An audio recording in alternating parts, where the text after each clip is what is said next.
In this lecture, we will discuss about sphere, its center and radius. First of all, definition of sphere. A sphere is locus of a point which moves in space so that its distance from a fixed point is constant. The fixed point is called the center and constant distance is called radius of sphere.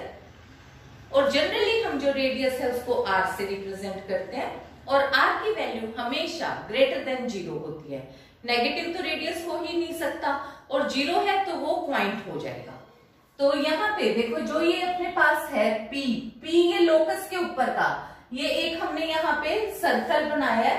Circle के अंदर मैंने यहाँ पे x axis, y axis और z axis dimension बता दी। अब देखो circle और स्फीयर के अंदर क्या डिफरेंस होता है। सर्कल होता है 2 डायमेंशन, स्फीयर होता है 3 डायमेंशन। तो ऑब्वियसली जब मैं पॉइंट कंसीडर करूंगी तो मैं क्या कंसीडर करूंगी, एक्स वाई जेड। जो ये क्योंकि बोर्ड भी 2 डायमेंशनल है तो यहाँ पे जो डायग्राम बनेगी वो देखने में सर्कल लग रही है, पर स्फीयर एक तरीके से बॉल हो गई और सर्कल एक तरीके की बैंगल हो गई। ठीक है, तो बैंगल है तो उसके अंदर हमारे पास सिर्फ एक राउंड होगा और अदरवाइज बॉल है तो वो पूरी तरीके से उसके अंदर 3 डायमेंशनल होने करके तो ये डिफरेंस हमारे पास रहेगा। पर क्योंकि बोर्ड की एक अपनी लिमिटेशन है जिस करके मेरे को यहाँ पे देखने में यहाँ सर्कल जैसा ही लगेगा। तो यहाँ पे रिजल्ट में अपने पास क्या है कि जब मैंने कोई भी स्फीयर के ऊपर का कोई भी पॉइंट कंसीडर किया और सेंटर के साथ का उसका डिस्टेंस कंसीडर करूंगी तो वो हमेशा एक कांस्टेंट डिस्टेंस रहेगा और that distance will be equal to radius. तो फॉर एग्जांपल मैंने सेंटर को पहले 0 0 0 लिया, ये x एक्सिस, y एक्सिस और z एक्सिस मैंने रिप्रेजेंट करे और x y z यहाँ पे मैंने कोई पॉइंट कंसीडर किया। क्योंकि डिस्टेंस फार्मूला के अकॉर्डिंग मैंने अब क्या कहा है कि OP will be equal to constant, यानी कि वो केवल हमेशा R रहेगा। O मैंने सेंटर 0 0 0 लिया है, P x y z लिया है, रेडियस को मैंने R से रिप्रेजेंट किया है। तो यहां से मेरे पास क्या हो गया कि मेथड क्या है, मेरे पास OP square is equal to दोनों साइड स्क्वायर किया तो यहाँ पे डिस्टेंस फार्मूला के अकॉर्डिंग x माइनस 0 का स्क्वायर प्लस y माइनस 0 का स्क्वायर प्लस z माइनस 0 का square is equal to r square हो गया, यानी कि x square plus y square plus z square is equal to r square. ये हमारे पास स्फीयर की एक स्टैंडर्ड फॉर्म है जिसका कि सेंटर 0 0 है और रेडियस r है। अब इसी तरीके से अगर सेंटर 0 0 0 ना हो के कोई और पॉइंट है, कुछ भी हो सकता है, तो वो पॉइंट मैंने ए बी सी कंसीडर कर लिया, रेडियस अभी भी मैंने r से रिप्रेजेंट किया और p point x y z से रिप्रेजेंट किया है। तो अब ये क्योंकि जनरल है तो क्योंकि यहाँ तो मैंने सेंटर के ओरिजिन के हिसाब से दिखाया था तो अब ये कोई भी हो सकता है। फार्मूला तो वही रहेगा डिस्टेंस फार्मूला के अकॉर्डिंग, OP स्क्वायर मतलब अब यहाँ पे क्या हो गया, CP square is equal to R square. तो ये रिजल्ट मेरे पास अब कितना हो गया, x minus a square plus y minus p square plus z minus c square is equal to R square. तो जो ये सेंटर है ये हम कैपिटल C ले लेते हैं और इसको हम स्मॉल c रिप्रेजेंट कर देते हैं। जो ये पॉइंट हमने रिप्रेजेंट किया है इसको हम स्मॉल c रिप्रेजेंट कर देते हैं। ठीक है, तो यहाँ पे अपने पास ये इसकी सेंट्रल फॉर्म बन गई। अब देखो जो जनरल फॉर्म होती है, जनरल फॉर्म हम किसको कहते हैं कि कोई भी क्वाड्रेटिक इक्वेशन टाइप हमारे पास 3 डायमेंशन में, तो कोई भी जनरल इक्वेशन कौन किस तरीके की होती है जिसमें, क्योंकि हमें पता है कि जब स्फीयर होता है तो उसमें प्रोडक्ट टर्म तो होती नहीं, तो या तो सिर्फ x square y square z square की टर्म होती है, अकेले एक्स वाई जेड की टर्म होती है और एक्स वाई जेड तीनों ही पॉजिटिव होते हैं और इनका कोफिशिएंट जो x square y square z square तीनों के साथ जो कोफिशिएंट यूज होता है वो सेम होता है। मतलब ये जरूरी नहीं कि यहाँ 1 हो, यहाँ कुछ और भी हो सकता है पर होगा सेम, मतलब ए तीनों तरफ लगा हुआ हो सकता है पर coefficient of x square equal to coefficient of y square equal to coefficient of z square होगा। रेडियस हम हमेशा हमने कहा ही है कि ग्रेटर देन 0 कंसीडर करेंगे और कोई भी प्रोडक्ट टर्म मतलब x y y z z x type की टर्म नहीं होगी। तो अब यहाँ पे मेरे पास तो जनरल इक्वेशन है ये 2nd डिग्री की, तो यहाँ यहाँ पे मैंने अब इसको किया क्या, एक्स स्क्वायर और एक्स वाली टर्म को इकट्ठा कर लिया, वाई स्क्वायर और वाई वाली, जेड स्क्वायर और जेड वाली, और कांस्टेंट टर्म मैं दूसरी तरफ ले गई। अब इधर से जो ये एक्स स्क्वायर प्लस 2ux है, अब इसको परफेक्ट स्क्वायर बनाने के लिए मैंने यू स्क्वायर ऐड कर दिया, इधर वी स्क्वायर और इधर डब्ल्यू स्क्वायर ऐड कर दिया। हम अपनी मर्जी से कुछ ऐड नहीं कर सकते, तो मैंने दूसरी साइड भी ऐड कर दिया, तो ये बन गया u square plus v square plus डब्ल्यू स्क्वायर माइनस डी हो गया। अब ये बन गया एक्स प्लस यू का स्क्वायर, वाई प्लस वी का स्क्वायर, जेड प्लस डब्ल्यू का square is equal to u square plus v square plus डब्ल्यू स्क्वायर माइनस डी। अब इसको मैं लिख सकती हूँ, देखो x minus minus u, y minus minus v, z minus minus डब्ल्यू, और उधर इसको मैं लिख सकती हूँ u square plus v square plus डब्ल्यू square minus d square root का होल स्क्वायर। अब जब मैं इसको इक्वेशन नंबर 2 को 1 से कंपेयर करती हूँ, तो ए की वैल्यू क्या हो गई, माइनस यू, बी की वैल्यू माइनस वी, सी की वैल्यू माइनस डब्ल्यू, और रेडियस की वैल्यू आ गई u square plus v square plus डब्ल्यू स्क्वायर माइनस डी। तो यानी कि अगर मैं इस इक्वेशन को डायरेक्ट सेंटर और रेडियस बताना चाहूं, तो मैं आराम से minus half of coefficient of x minus half of coefficient of y minus half of coefficient of z, वो मेरा सेंटर हो जाएंगे। और रेडियस के लिए अपने पास क्या है, u square plus v square, मतलब उनके कोफिशिएंट का स्क्वायर किया और माइनस कांस्टेंट टर्म करके मैं रेडियस भी आराम से फाइंड आउट कर सकूं। We have to prove that this represent a sphere and we have to find its center and radius. अब देखो, सबसे पहले मुझे ये बताना है कि ये स्फीयर है। मेरे को देखते ही क्या पता लगा कि यहाँ पे ए ये तीनों एक्स स्क्वायर वाई स्क्वायर और जेड स्क्वायर के साथ, तीनों के साथ ए लगा हुआ है। अब ए का साइन मुझे दिया नहीं हुआ कि पॉजिटिव है या नेगेटिव, ये मुझे पता नहीं, पर मुझे ये पता है कि तीनों के साथ सेम कोफिशिएंट लगा हुआ है। अब ये बाय चांस अगर इन केस ये नेगेटिव हो ए, तो मैं कॉमन निकाल दूंगी, माइनस ए रखूंगी, मैं लीडिंग टर्म को पॉजिटिव ही, एक्स स्क्वायर के कोफिशिएंट को मैं पॉजिटिव रखूंगी। तो ए का कोफिशिएंट क्या है ये वैल्यू मुझे नहीं पता, पर मुझे ये पता है कि इसके साथ जो तीनों के साथ कोफिशिएंट है वो सेम है। इसके अलावा प्रोडक्ट टर्म भी इसके अंदर नहीं है। प्रोडक्ट टर्म नहीं है तो मैंने सबसे पहले तो ए से, क्योंकि ये तीनों के साथ ए है, ए से इस स्टेटमेंट को डिवाइड कर दिया, इक्वेशन नंबर 1 को ए से डिवाइड कर दिया, जिसको कि मैंने अब यहाँ पे इक्वेशन नंबर 2 की शेप में लिख लिया। अब यहां से मैंने x वाली टर्म्स इकट्ठी कर दी, y वाली और z वाली इकट्ठी कर दी, और साथ ही मुझे क्योंकि पता है x square plus 2u over ax है, तो परफेक्ट स्क्वायर बनाने के लिए मुझे क्या करना होगा, half of square of coefficient of x add करना होगा दोनों साइड। तो मैंने u square over a square इस साइड भी ऐड किया, दूसरी साइड भी, ऐसे ही v square over a square दोनों साइड ऐड किया, डब्ल्यू स्क्वायर ओवर ए स्क्वायर दोनों तरफ ऐड किया, और जो कांस्टेंट टर्म थी माइनस डी ओवर ए, उसे मैं लेफ्ट हैंड साइड ले गई। इसके बाद ये परफेक्ट स्क्वायर बन गया x plus u over a का whole square, y plus v over a का होल स्क्वायर, जेड प्लस डब्ल्यू ओवर ए का होल स्क्वायर, और दूसरी साइड मैंने उसको भी परफेक्ट स्क्वायर की शेप देने के लिए अंडर रूट और स्क्वायर कर दिया। ठीक है, अब सेंट्रल फॉर्म के अकॉर्डिंग मुझे पता है कि x minus minus u over a होना चाहिए, तो इसके बेस पे अब देखो, अगर मैं सेंट्रल फॉर्म से इसको कंपेयर करती हूँ, तो इसका सेंटर की वैल्यू क्या हो गई, minus u over a minus v over a minus डब्ल्यू ओवर ए, और इसी तरीके से रेडियस की वैल्यू मेरे पास ये जो वैल्यू है, ये मेरी रेडियस की वैल्यू हो गई। अब ये हमारे को पता है कि रेडियस जो है, अगर रेडियस लेस देन 0 होगा तो ये हमारे पास डीजेनरेट होगा, डीजेनरेट, ठीक है, ये पॉसिबल नहीं है।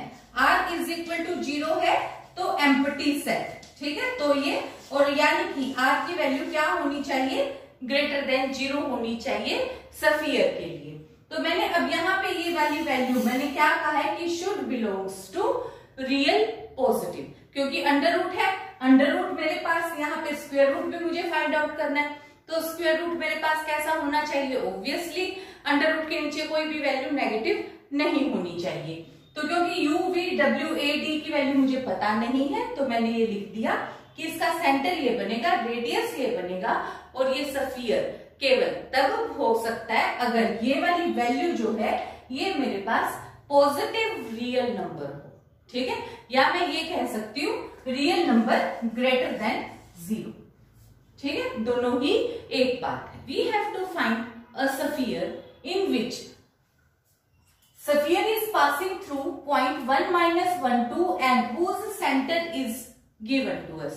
We know that if center is given to us and P is the point on the locus of sphere, then CP square is equal to R square. यहाँ से हम sphere की इक्वेशन फाइंड आउट कर सकते हैं। तो इसके लिए मैंने क्या किया, R is equal to CP। तो मुझे क्योंकि सेंटर फॉर्म के लिए रेडियस की भी जरूरत है, सेंटर तो मेरे पास है, तो मैंने पहले रेडियस की वैल्यू निकाल ली। तो रेडियस r कितना हुआ मेरे पास, यहां से मैंने Cp डिस्टेंस फार्मूला से वैल्यू फाइंड आउट कर दी। तो यहां से रेडियस मेरे पास आ गया 1 + 1 का होल स्क्वायर, देखो ये 1 माइनस -1, फिर वो अपने पास -1 - 2 का होल स्क्वायर, फिर वो 2 - 3 का होल स्क्वायर, ठीक है। तो ये अपने पास जब कैलकुलेट किया तो √14 मेरे पास रेडियस आ गया। अब सेंट्रल फॉर्म मेरे पास क्या होती है, x प्लस, तो यहाँ पे -x minus ABC, minus minus ये प्लस हो गया 1, ये हो गया y -2, ये हो गया z - 3 का whole square is equal to √14 का स्क्वायर। जब मैं इसको कैलकुलेट किया, यहां से स्क्वायर सोल्व करें तो ये मेरे पास इक्वेशन ऑफ स्फीयर आ गई। We have to obtain a sphere whose center is 1 - 1 1 and whose radius is the same as that of sphere this। अब इस बार हमारे को देखो सेंटर अलग यूज करना है, रेडियस वो यूज करना है जो इसका रेडियस है, इस स्फीयर का रेडियस है।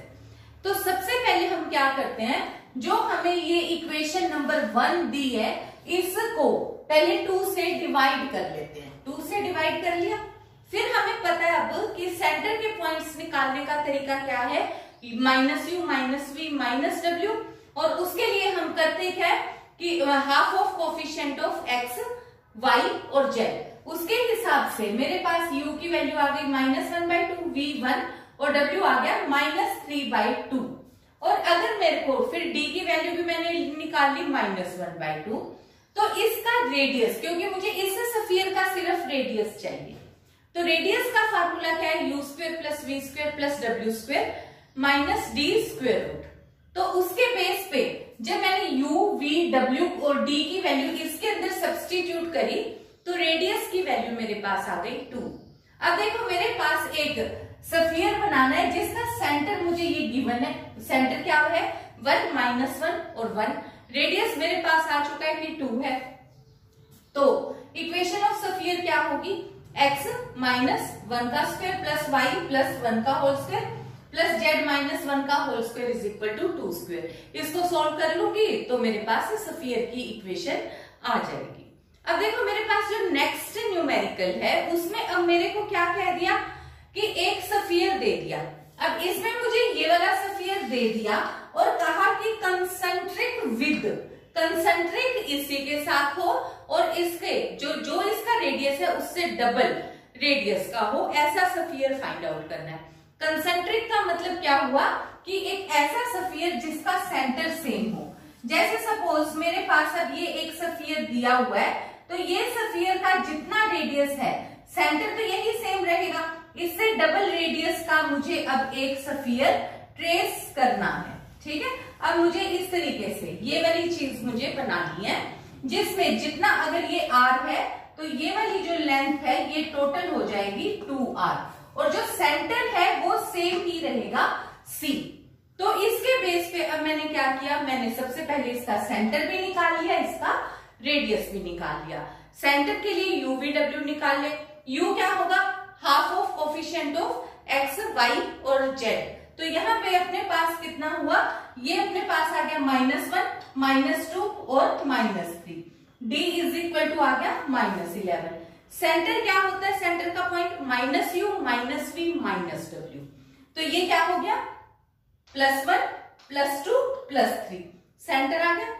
ऐसे ही मैंने रेडियस फाइंड आउट किया। रेडियस क्या होता है, u² + v² + w² minus d का स्क्वायर रूट। इसके अंदर जब मैंने ये वाली वैल्यूज पुट कर दी u v w d की, तो मेरे पास रेडियस की वैल्यू आ गई 5। अब मुझे एक स्फीयर फाइंड आउट करना है जिसका कि सेंटर मेरे पास है 1 2 3, क्योंकि कंसेंट्रिक है, सेंटर सेम होना चाहिए और रेडियस डबल होना चाहिए, यानी कि 5 की जगह रेडियस 10 होना चाहिए।